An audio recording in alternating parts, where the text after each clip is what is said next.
இது வந்து வடு மாங்காய் ஊற வச்சாச்சு, ரெடி பண்ணின வடு மாங்காய் நல்லா ஊறி சூப்பராக இருக்கு.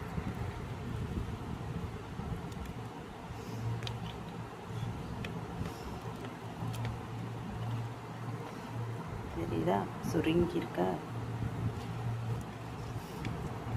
மாங்காய் சுருங்கிருச்சா?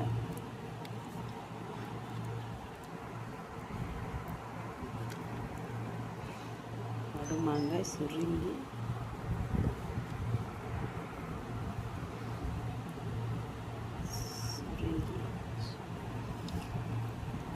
ஒரு தட்டு கஞ்சி குடிக்கலாம். இந்த வடு மாங்காயை தொட்டு சாப்பிட்டோம்னா ஒரு தட்டு கஞ்சி குடிக்கலாம். தயிர் ஊற்றி சாப்பிட்டிங்கன்னா அவ்வளோ ஒரு டேஸ்ட்டாக இருக்கும்.